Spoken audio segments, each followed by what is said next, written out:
I spent all of Sunday combing over the papers that Mr. Ferris had given me. I wanted the day to go perfectly, which meant outlining an itinerary, Jesus that word, for the day. When I told Olivia, she seemed reluctant to go. She was already down in the dumps. It only makes... Wait a minute. Wait a minute. Is... Wait a minute. The hotkeys are the same, and it has been making recordings. Okay, that's just fucking hilarious, but it's making like the wrong recordings? The inverts? Oh, I'm so stupid. Oh, I'm so stupid. It's great. I love it. I love it a lot. But I was supposed to use the user interface for Bandicam. That only makes my conviction to take her all the stronger. I trust Mr. Ferris' advice. He's married after all. And after an entire evening of back and forth texting, I was able to convince her to go. And she said a new chair was coming Friday night, which meant that Saturday was the perfect date for our date. I spent the entire week looking for romantic things to fill our date night with. I had to suffer through classes, which felt pointless without Olivia Oyadakon around. He also told me, that guy who has like Inco experience, that this is probably supposed to be like him fixating on stuff. Like we don't get anything else because there's nothing to talk about because he has only one thing in mind. Salisbury steak. One day I'll know what it is, but for now I do not.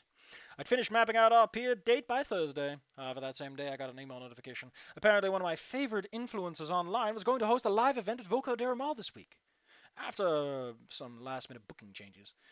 The only problem being that it's on Saturday, the same day as our date.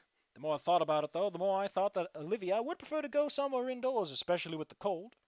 Plus, she wouldn't have to move around too much. Oh, so that's where we're going there. I know, I was spoiled on where the date was going to go. And it's going to be a disaster. But I was like, oh, they're going to the pier. Like, where does that... That's always kind of nice, you know. My own versions of spoilers. It's the second Saturday of December, and the cold's starting to pick up. Good thing I changed plans, because I think she'd not really enjoy being out in the cold air more than necessary. The real life... Oh, God. Blech. Stream would be this afternoon, meaning we would even have a good lunch. If I ever become popular enough, we can do an in real life stream. I want it to be as lame as possible. I want it to be as lame as possible, so everyone regrets showing up. It is the only acceptable. It is the only morally acceptable way to do it. At exactly 11 o'clock in the morning, I knock at the door to the Payne household. Damien opens the door, though I can tell he's a little worse for wear. As soon as he recognizes me, he perks up. Inco, what's going, amigo? You here to hang? No, I'm here to see Olivia for our date. Didn't she let you guys know I was coming over to pick her up? We had a date planned for the day. No, she didn't. Olivia's not really mentioning much of anything these days. It hasn't been all week. Oh. Well, stop letting the heat out and come on in. No, you're letting the cold in, not the heat out. Although I guess for a dinosaur, it would make sense to think about it the other way around. He ushers me in and shuts the door, rubbing his arm to regain the lost breath. Olivia still not feeling better? Damien brings his index finger up to the end of his snout. Quiet, she can hear us. Damien looks around the room real quick before turning his attention back to me. No, she's not. I said Vinny and I would try to cheer her up, but it didn't work. She would just ignore us and staring at whatever she was watching for hours. But yeah, she's not even coming out for food. Mom's at least leaving some by her door, but I've never seen her this bad. Is it alright if I take her out then? No, please do. Please do. That's probably exactly what she needs right now. Alright. I go to knock on Olivia's door. I thought she was down a hallway. It's really weird that she's like right next to the TV like that. Oh, I just noticed that. Yeah, of course they would. When there's no response, Damien weaves me to go in anyway. I love this pose. I just love how it's like 0%. 0% energy. As before, Olivia's on her bed, in a similar position to when I saw her last. Hey, did you want to go to the event? Come on, you wanted to go earlier. You need some fresh air. Okay.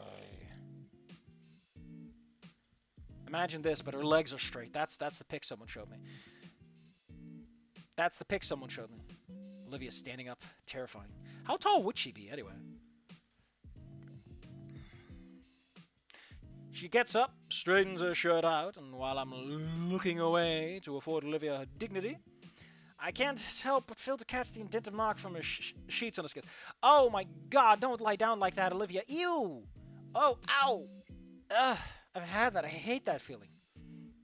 Where are we going again? For Caldera Mall! Figured we could watch something together. No. So, where's your new ride? Just across the room. By a door, laying on its side, is a large unopened box. When I realize what she means, I look back at her in bewilderment. Really? I told him I'd get around to it sometime with Sarah. Olivia shrugged, looking nonplussed about it all. Well, she's up. It's something. I sigh and go open the box. It's closed tight with tape. You got a knife? She bares her teeth and rolls her tongue with the sharpest incisive.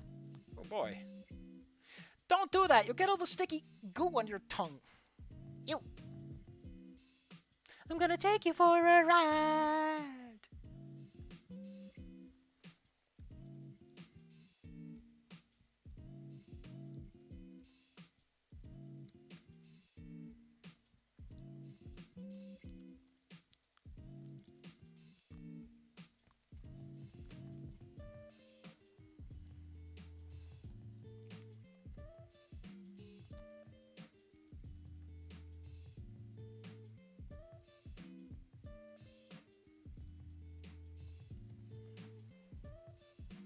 Boom, boom, boom. It doesn't take long to assemble Olivia's new chair. Looks pretty identical to the old one, in all honesty. I order a chair ready, steady next to the bed for her. All right, ready for the maiden voyage? She rolls her eyes at my lame joke, but I see the tiniest smile she tried to hide. She carefully slides into the seat, slowly correcting herself and adjusting her legs to rest properly on the floor. You probably have to adjust those. Like, she probably is going to be like tweaking those for a while.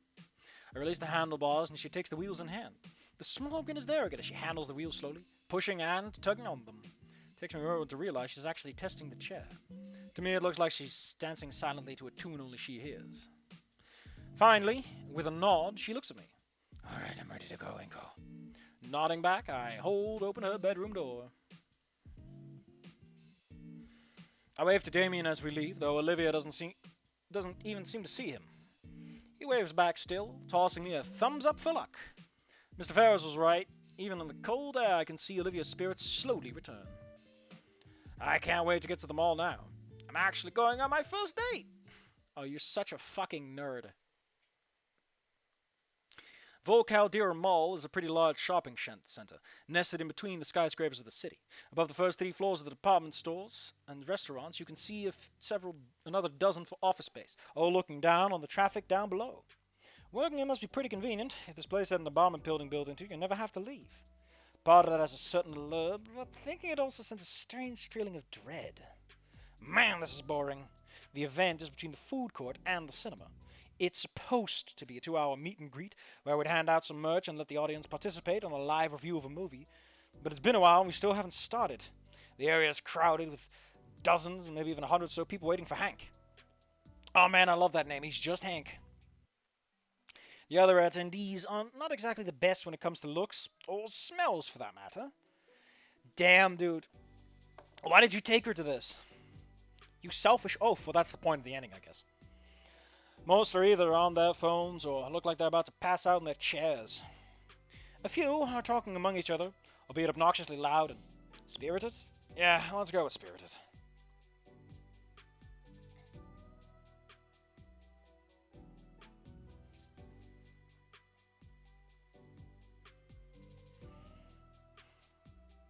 Olivia and I are barely able to beat the lunch rush, and the remains of our Chinese fast food line a pile on our table. The event should have started half an hour ago. Where's Hank in file? Ranking, oh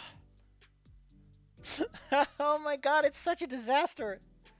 I always loved his review, and he has a seriously good eye for taste and gives excellent commentary. In fact, that's partially why I thought Olivia might want to meet him and such, as much as I do.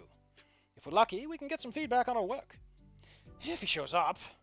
So, Olivia! He shifts her gaze to me. I love that we have very little attention given to Olivia. Olivia seems almost an accessory to this date, instead of the centerpiece. She glances my way and notices my frown, opting to reply with an actual answer. Yeah. At least she spoke up this time. It's like she reset all the way to introvert again. Even on the ride over, you were pretty quiet. Quieter than usual, I want to add on. She's mostly back to one-syllable sentences. It's like the beginning of the school. Yeah, that's what I said. I'm getting a bit concerned. Someone can spell the Dark Lord Cthulhu. Getting a bit concerned. How to broach the topic, though? Should I even? I think so. That's what this date's meant for her, after all. That's why we're going to my person. Just need to get past those walls of hers. I gently grasp the idle hand that rests on a chair's armrest. I finally get a response as your eyes go wide and a hue of red graces her cheeks. Olivia. I feel her fingers curl so... I love that he doesn't care. Inco doesn't even notice the gesture. He's just like, Olivia, let's have a conversation. Yeah, sorry, Inco. I just... I'm thinking about a lot of stuff. I start to feel more confidence as she lets down the emotional wall between us. Why even show yawning? I just want that fat hot dog. Give me that fat hot dog. I'm like 10 seconds from taking a nap.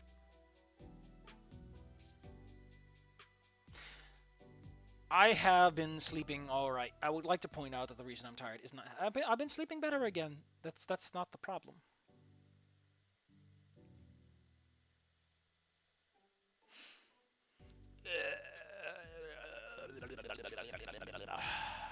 Wake up. What's on your mind, Livy?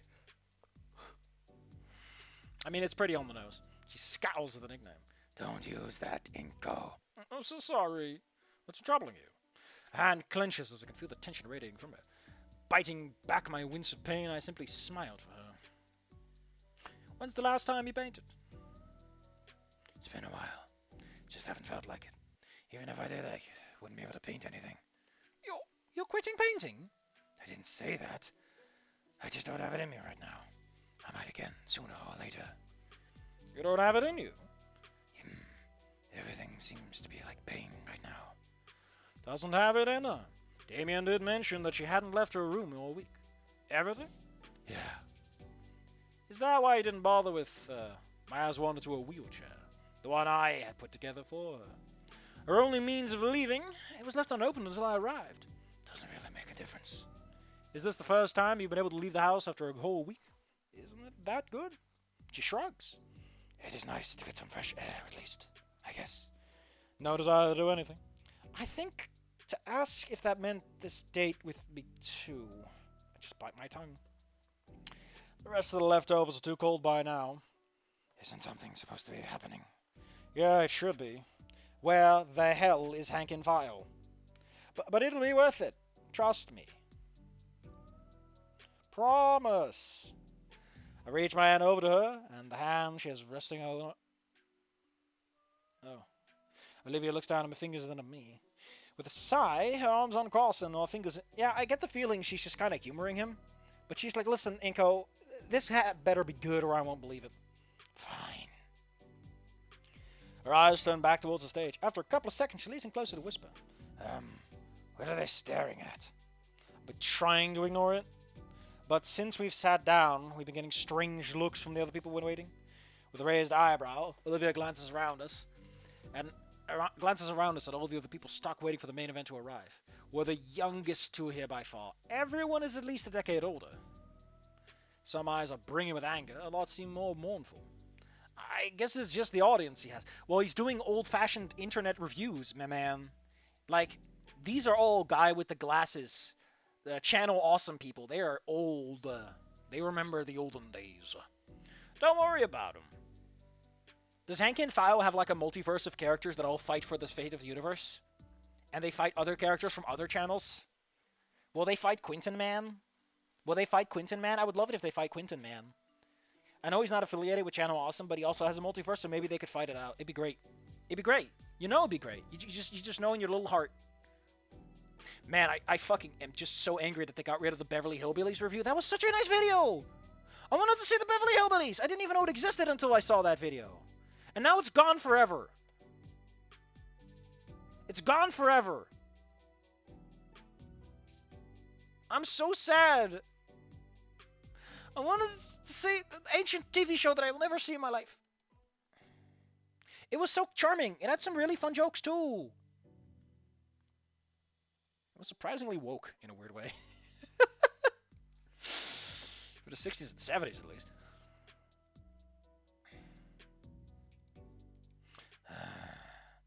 She rubs her arm a bit nervously. What's so special about this guy that everyone wants to see him so bad?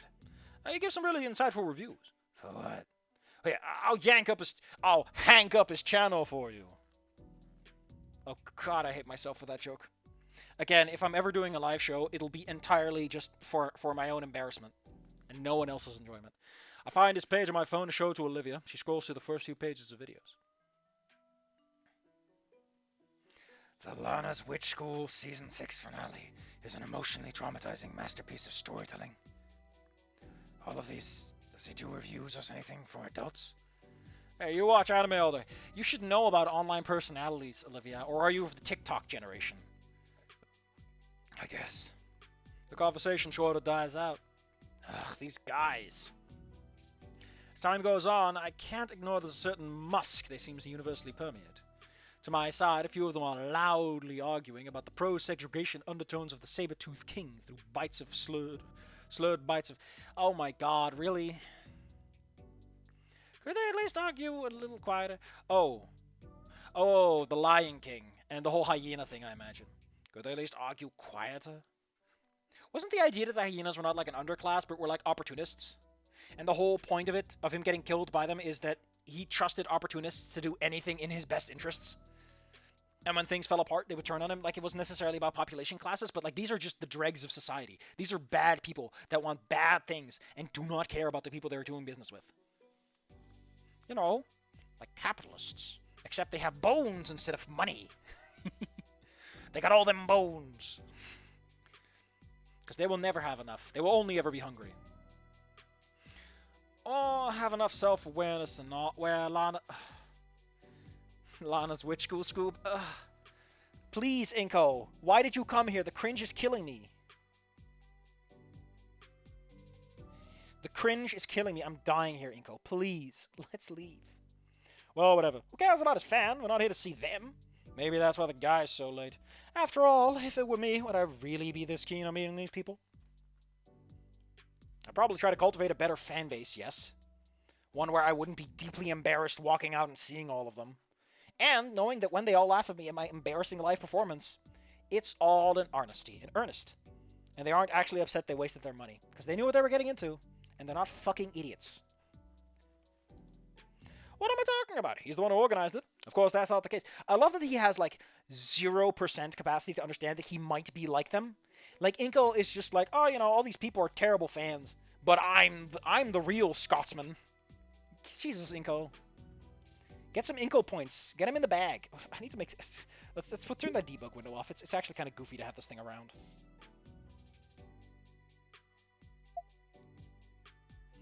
What am I talking about? He's the one who organized it, of course. Of course that's not the case. Besides, he has a duty to his fans. Personally, I've really gotten to the touch of using italicized text to emphasize speech patterns. So in this case, I would have been like, I mean, what am I talking about? He's the one who organized. Of course that's not the case. You know, put that in italic. But maybe I'm overdoing it. That kind of emphasis also leaves less imagination for the reader, and that can be distracting in a way. Besides, he has a duty to his fans. An hour late in a 2-hour event. He's an hour late in a 2-hour event, Inco. He ain't fucking showing. So he's probably just caught up in traffic.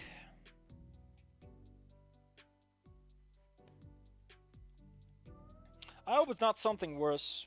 At least Olivia is back to looking bored and not nervous. I mean, if he's famous enough to set up an event like this, who knows? At least... man, this was a mistake, wasn't it? A little too late. A little too high and a little too low. The sudden chatter rips me from my train of thought. Heads around us turn to draw attention down the small mall corridor. Could it be?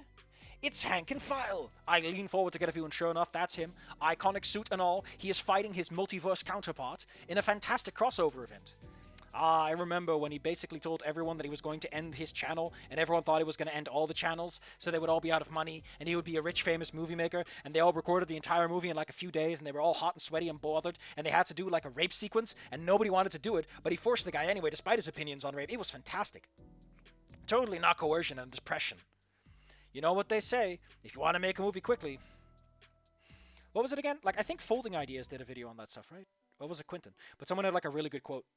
There are two kinds of people you can get for this.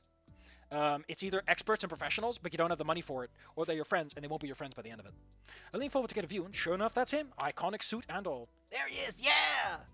The crowd erupts into cheers and applause at the sudden arrival. It's him, all right. I let out a huge, long sigh of relief. One that slowly but surely turns to a sigh of defeat and becomes... A sigh of defeat as it becomes more visible, they swaying side to side at every step. My forehead makes a loud thunk on the table. One of the empty cartons of noodles topples on its side. He's drunk off his ass. Nearly an hour late and completely inebriated. That's half the event, and he shows up drunk. That is an unsubscribe. Sorry, everyone. Unsubscribe from my channel right now. I'm playing a video game and someone showed up this intoxicated. That's unprofessional of me. I should play better video games. I should play better video games and respect my audience instead of having the characters in the plot show up drunk and late. I say, showing up to quite a few of my things late and with stomach problems. From my position, I see Olivia's gaze also fixed on the position with a single raised eyebrow. How was he supposed to host the event like this? Let alone get Olivia out of the slump. So idea was stupid. You should have gone to the fucking pier, you moron. He fell over. I'll go help him. I give up. They're stealing his hair. They're grasping firmly at his hair and stealing it. Because they're all gross. Oh, I love how they're having the fans pulled away. Wasn't there... I thought there was a six... Huh? From here... Even from here, I heard the loud, meaty thwack of a face greeting someone's face. Oh my god. Let's just go. Wait, I want to see this. Whatever. Many of the spectators are recording the drunkard host as he attempts to wrestle one of his supporters. So he shows up late, he shows up drunk, and he's fighting his own fans. Yeah, baby. Like I said, if I'm ever doing a live event, it has to be as embarrassing as possible. And I think I'm getting some good inspiration from this. In seconds, more security arrives, dispersing the crowd and pulling Hank off the poor fan he was assaulting. That's going to show up on the news. You know that the entirety of drama YouTube, SnootTube, is going to be all over this. It's going to be the talk of the day. And then 2 days later, someone else does it and they're talking about that. My face falls into my hands and all I can do is groan. Why me? Why all of this? Okay, move it along. Nothing to shear, folks. Oh no, it's Paul Blart. A damn lie as I see Hank and Fowl struggling against holy shit, he's fighting the cops! Listen, I have opinions about law enforcement and the purpose thereof, but fucking hell, Hank and Fowl, don't fight the mall cops! They don't even have the right to detain you unless you agree to it. What are you doing? Why are you fighting them? This is a fight you can't win, Hank. You're nuts. You're too intoxicated to win a 3v1. You gotta wave dash out of there, buddy. Once I muster up the energy, I stand up from my chair. All the other patrons started filing out at last. I started pushing Olivia away from the food court, though very slowly, as the disaster we just witnessed starts to weigh on me. Love it when they mirror the background like that. Zoom in a little bit, man. Zoom into the background and create the impression of difference. So, that was our date. Olivia cranes her head back to see my lips flapping uselessly. I can't find any words to say, so I just give her a glum nod.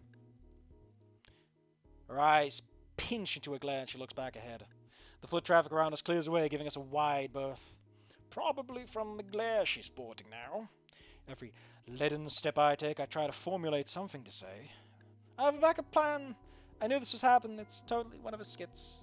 We're still at the mall. Each one I shoot down before it can come out of my mouth. Until... Olivia. Her head tilts back again, her glare now focused solely on me. Look, I'm sorry. I wanted to share something I like with you. Her eyes rolled at my words. I love how this disaster was a disaster before it became a disaster. Like, this was already a really bad plan. He just made it... Circumstance made it worse. Like, the universe hates you at this point, Inco. I just wanted to help you out of this mood you've been in. A snort blows through her nostrils, and her head starts to move forward again. I'll make it up for you, though. Her eyes lock onto me again. I mean, we're still here at the mall. What would you like to do? Her frown finally eases, and her lips thinning into a line as she considers the offer. Maybe there's a shop you like? Or maybe that airsoft gallery you passed by. Just say the word. Don't say the D word, though. I don't want to hear about dinosaurs. Inco, you can call us dinosaurs just fine. You're thinking about that other one. Oh. Oh, well, I made a bunch of conversations very awkward then. What? What do you mean, Inco? Well, let's just say that I misunderstood what a certain word was supposed to mean. It's like that... Her head returns forward. I feel every ounce of hope violently ground to dust. Of course Sure, whatever. My heart is in my throat from her words. Olivia looks back, and while she's glaring, the silver eyes aren't as heated as before. Olivia... I consider what Olivia would really like the most. Seriously racking my brain here. There's not going to be any art supply store here. Even if there were, she's not going to get excited over a new brush set, I think. Yeah, 'cause she doesn't even want to paint my man. Maybe that's what she needs. Get her something new to draw with. You know, something that can break her funk by virtue of being something exciting. As we pass by the food court again, I catch her gaze shift slightly to the side. I follow, and, of course, it's a game store. How silly. How could I be so silly not to know? Well, if it's what she wants, how about that? I'll let you pick up anything you like. She nods once. Then after, we can hit that other place I stole on the way. Looked like it sold Japanese import stuff. Another nod. Store after store, considering the interest she has. Oh, man. New releases, she veers right off to the used games. She likes the classics. You got a lady with taste, my man. 15 minutes in each store as I pour over the shelves looking for something she might like. Every time I think I have a good gift I present to Olivia, only for a flat and uninterested gaze to shoot it down. Video games, anime merchandise, art supplies, jewelry, doesn't matter. She never seems to care about it because it's all vapid. Because you're just doing it to make her feel better. You're not like offering a gift because you feel like she needs it. Like you're not putting you into the gift. This is what they mean with love. After an hour or so of rolling the wheelchair-bound go around the mall, I'm starting to run out of stores to visit. I don't want to reveal how much I'm scrambling here, but it's hard when she's not passionate about anything.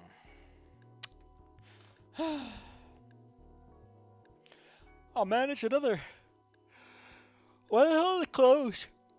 Why are the clothes set up like that? Why are the clothes set up like that? Because that looks wrong. Right? You get what I mean, right? There's no store, just clothes.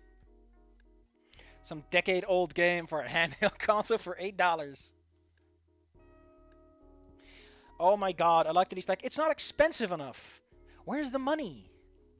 She's reading the manual, yeah! Oh, man. Alright, listen. I remember the feeling of getting a little video game and going like, oh man, the manual. Oh boy. I sure love that manual. Mall walking. Maybe we should make this a regular thing? Just slice it into her jacket. For a while, we just walk a bit and see the sights. State's going all right, right? Despite the rocky start, I'm making it work. Even if Olivia was still as glum as she got here, she'll appreciate it. I hope. An idea crosses my mind. This ought to brighten her mood for sure. Hey, Olivia. I've been meaning to ask you something. Everybody's been talking about it at school, so I'm sure you're excited too. Would you like to go to the winter formal together? She turns her head backwards, letting her shoulders droop down. Oh, yeah? I'm not really interested. Not interested. Because... Okay, so I think I want to point out, I'm pretty sure that in every one of the endings you go to prom. Whereas in Snoot Game, you don't go to prom in, like, one of them. In another, you leave way early. And in the other two, you do attend. But here, I think the winter formal is like, you always go there. It is inescapable. It is always morally correct to go to the winter formal. She shrugs. Just don't want to. But I told Ben you'd give us reach for a Yatakan. I've told Ben a lot of things. Does it really make a difference? He's gone. Any speech is just for anyone who's still there. And I don't care about them. Right. The formal is one of the biggest events of the semester. For couples to spend time with one another. And she's not just going, that's the worst time to break up that sentence, you bingus. All the time I thought about what suit to wear, what dress Olivia would look good in, all about having fun and dancing together. And she's not interested. Don't force her to go. It's not supposed to be like this. We're a couple, right? Shouldn't she be putting in the minimal amount of effort? Well, then break up. Listen, if you feel that someone isn't putting in the minimum and it's like a legitimate problem to you, just fucking break up, man. But trying all day just to get a smile out of her, to get her out of this mood. But it's also like a very bad situation. You gotta pull through with that. But if you legitimately feel, if you're that vapid that you're like, I'm trying to cheer someone up and they aren't cheering up, and your response is, they aren't appreciating me, I don't know what to tell you, man. But like, this relationship might not work on the long term. Because long-term relationships, they have those big ups and those big downs. The short-term stuff, generally speaking, is kind of averaged out. But over time, you're gonna have to deal with those spikes. And that's the trick. I've been trying all day just to get a smile out of her. To get her out of this mood. I've been stonewalled because of this pity party she's got herself into. I could tell she's starting to drag me down too. There's a pang in my chest. We're supposed to be happy. No, I won't stand for it. I need to get myself out, and I need to get her out. Olivia. I spin her chair around, kneeling to her level as I carefully consider my words. You could have just gotten a ring, man. Just got her a ring and be like, it's an engagement for the prom. Few come to mind. I've never anticipated being in this situation, but I do remember some words that have stuck with me for a while. An account I follow frequently posts lions and eagles with powerful messages. I know what that means. It's not over when you lose. It's Jover when you quit. This relationship is so Jover. I just love how stupid it sounds. Jover. Because my brain is hardwired. If something starts with a J like that, it's about jeans. It's over, but in jeans. I'm tired. I think we're going to stop after this, though. Was kind of expecting this to stop a little earlier, but it ain't.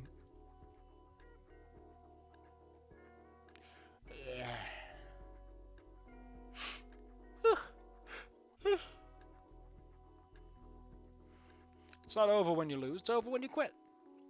Once you become fearless, life becomes I like how in one ending, like in the good ending, he says that certain posts are vapid, and here's like the opposite.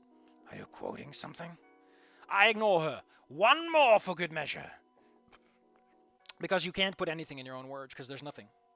Believe in yourself. You are stronger than you think. Olivia.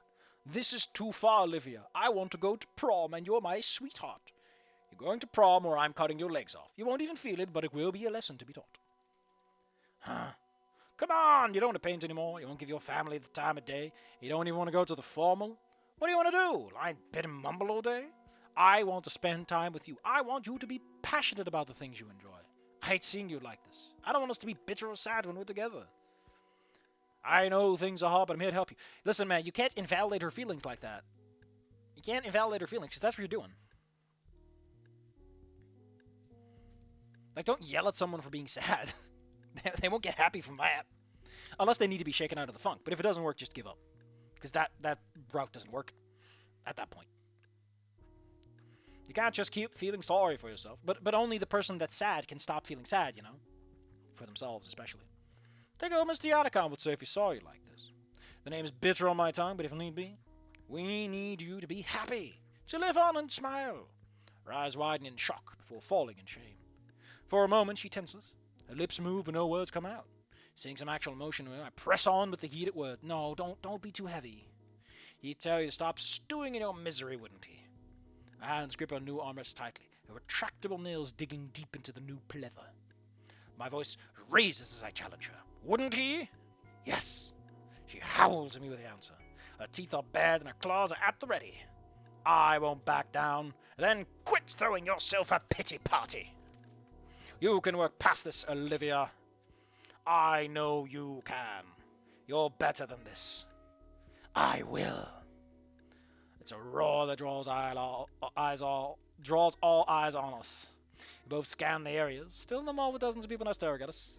Olivia's face is as red as mine. Either out of anger or embarrassment. How the fuck is there anyone in this goddamn mall? Malls are dead, my man. Because you have no walkable cities, you idiots. Malls only work in walkable cities because otherwise it doesn't work as a destination, you dingus. But no, 10-minute cities are some stupid conspiracy. They might be in your country, but that's because you fucked up every alternative, you bingus. It can totally work. You can always just walk. Do a lot of walking. It's great. I don't know which, but she coughs into a fist and clears her throat. That feels like such a not Olivia thing to do. She's never done that. Sorry, yeah, I will. Embarrassment it is then. Thank you, Olivia. I know it may seem difficult, I believe in you. You need to pull yourself up, and you need to give that speech. And we need to go to the football. Olivia deflates with a low sigh. You still don't want to go. I'll go with you. I watch as a hint of red crosses her cheeks. Before they were very liberal with applying the blush, but not here. A smile begins to tug at my face. I manage to snap her out of a depressive mood, and we're going to the formal together. It really is that first big step. Hang on, I want to do something. Oh no, he's taking out his camera. You can't take a selfie with that, man. It's for phones. Say cheese. Oh, come on, Olivia, cheeky. Oh, yeah, come on, you gotta smile. Crude grin. Ugh. Fucking blinded her, man. Okay, we're gonna do one more and then I'm just gonna call it quits because no one's showing up. It's quiet. Scary Dave hasn't even posted the links.